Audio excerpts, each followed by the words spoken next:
Attention business owners. Reach over 100,000 martial artists a month by advertising with World Martial Arts Media. We can put your product, service, or event announcements in front of your target audience. Advertise with World Martial Arts Magazine, World Martial Arts Radio, World Martial Arts TV, or all three media sources for the biggest bang for your advertising buck.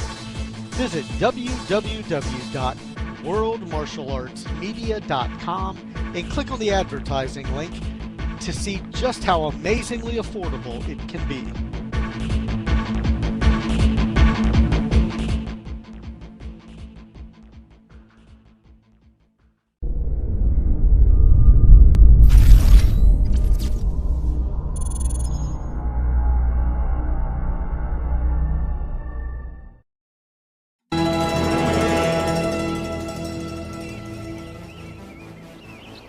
Teacher? I see your talents have gone beyond the mere physical level. Your skills are now at the point of spiritual insight. I have several questions. What is the highest technique you hope to achieve? To have no technique. Very good. What are your thoughts when facing an opponent? There is no opponent. And why is that? Because the word I does not exist. So, continue. A good fight should be like a small play, but played seriously. A good martial artist does not become tense, but ready. Not thinking, yet not dreaming. Ready for whatever may come. When the opponent expands, I contract. When it contracts, I expand. And when there is an opportunity, I do not hit. It hits all by itself. Hey! Welcome to World Martial Arts Radio. As always, I am your host, Alex the Maverick Collazo.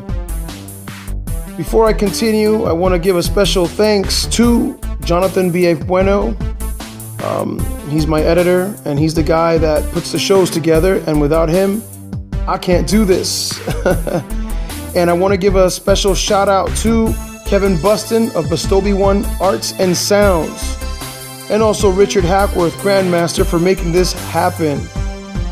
We got Kyoshi Joseph Raven Rivera, who is a very good man and teacher, and he's also the founder of Rivera's Martial Science. He is also one of my very good friends and a mentor. Well, we're getting him on the phone to talk about martial science and his school in California.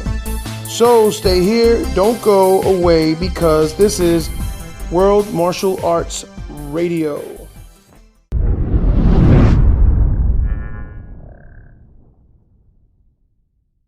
Just for the listeners, I've had Sensei Raven Rivera at my school, and you know, he's done like a workshop with us, and I've seen his skills, and he's a very good teacher, and he shared some really important knowledge with us, you know. So, you know. And it was an honor working with your men. Your men, they picked up the information, and they had a good flow. They had a strong foundation that you gave them, and they incorporated what I was sharing with them with your foundation, so they were able to pick it up. And it was an honor to be at your home working with your gentlemen. Thank you very much. Thank you. It was an honor for us, and we had a lot of fun too. And I'm pretty sure that anyone who visits your school and joins up will know that you're a very nice person, very kind, and you're... You will know about it, and I will send you videos and pictures when we have the grand opening. But right now, I am teaching the armor bearers at a Christian church called Lifeway. And I work at Rubin Campos Community Center teaching children in the afternoons, twice a week. Wow. And setting up shop with another organization called the Mentors Network, teaching self-defense to physically challenged adults. How is it working with people who are physically challenged? It's been so much fun. I'm so blessed because it gives me the opportunity to not just test my information, to make my information grow. Because every individual on the floor is different. I have a young lady that's in a wheelchair. I have another young man that was born with one arm smaller than the other. So when we start doing the defense information, I have to work on his strong side, but also on his weaker side, I have to show him how to use it so that he doesn't feel like, oh, I can't do what everybody else is doing because I'm born this way. No. He's learned how to use his elbows. He's learned how to step in so that he could throw that hook punch. You know, he's grown so much that he just loves being around me. Wow. You know, and I have, like I said, I have two young ladies in wheelchairs, and then another place that I'm working, I have about 4 gentlemen in wheelchairs. And they love doing the sitting jiu-jitsu information. Teaching them how to hit pressure points to bring the person in, turning them around, and then hitting them to knock them down, or being able to bring them in close enough so they could slam their head on the wheels or on the hand railings of the wheelchair. They love that. They light up. When they get me to tap out or yell mate because they're hurting me, they love it that they're able to do that. Because it empowers them.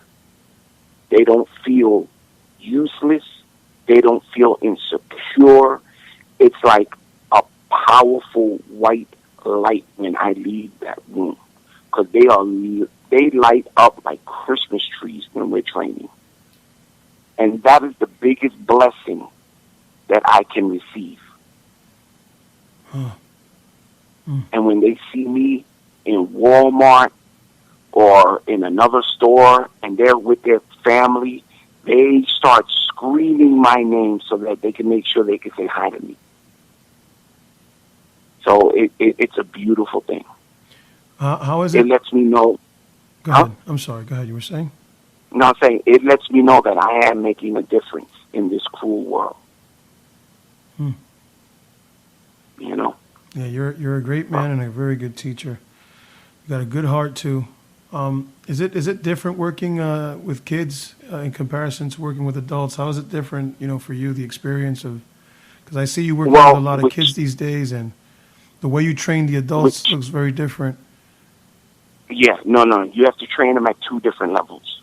Because children can't be responsible for certain techniques, for certain pressure points, for certain locks.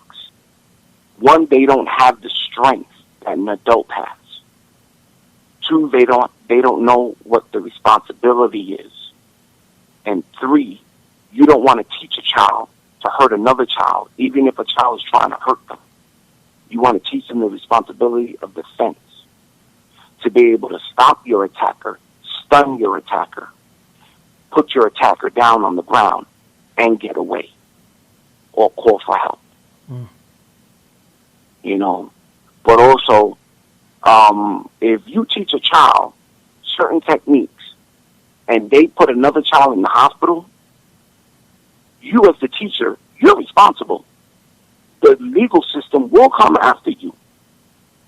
And I'm not trying to get locked up. So there's certain techniques I will not teach a child until they're 21. I don't care what the law says, that at 18, that is an adult. No. Maturity-wise, mentally, no, they're not.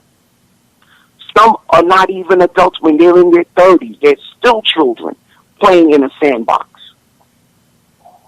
All right? So you have to know your students. You have to know that they are mature. They have a maturity level, a spiritual level. and a humility, a humbleness within them, that they appreciate life itself. So martial science, Rivera's martial science as a program for everyone then. Exactly. I teach on a level where I don't care how big you are or how old you are. There's something that I can show you. There's something that I can give you to change your life, to make you look in the mirror and look at yourself totally different. I got into martial arts because I was bullied by my bigger cousins. All right, and back in the 80s in New York, there was a lot of gangs. And if you weren't part of a gang, you were a victim. And I wasn't taught or raised to be in a gang. I was taught to be an individual at all costs. So I started studying martial arts so that I could keep my individuality. So I didn't have to feel like I needed to be part of an organization or a group and run around with colors and beads on to prove to anyone who I was. But then when I got older, God blessed me with a daughter. And I realized everything that I was taught, I had to modify it for this young lady to be able to hold her own. What is your daughter's name? Because Daddy, Rosalind Raven Rivera. You want to give her a shout out? We just did. We just said her name. Say hi to her. Between her and my wife, Lakeisha Kane Glover Rivera, they're the main reasons why martial science exists today. Because I modified everything so that the two ladies in my life, the two women in my life, can be able to walk through the street and feel secure and know that they could depend on themselves to get themselves out of any situation.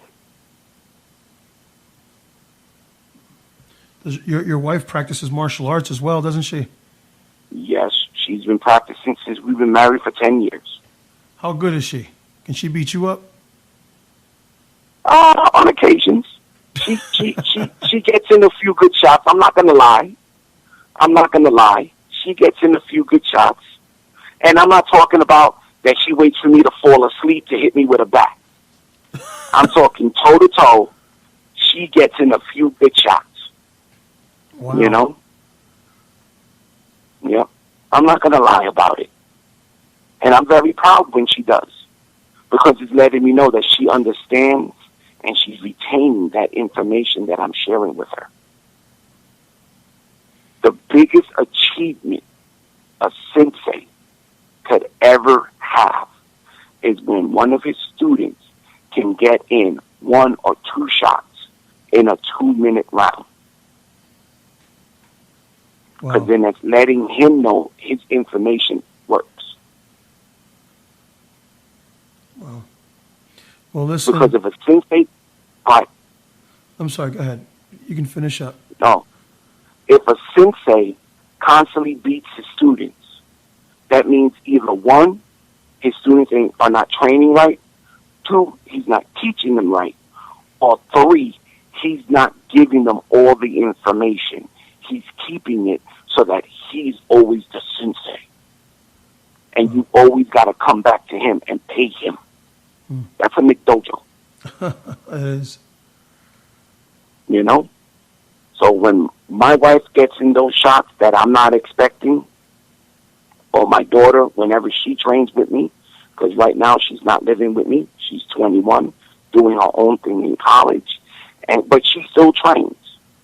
She still trains, and she lets me know when she's training and what she's working on. We are running out of time, so I just want to thank All you. right. I want to thank you, Master Joseph Raven Rivera, for coming on our show and talking about martial science and sharing your experience with us. It was an honor and a pleasure, as always, my brother.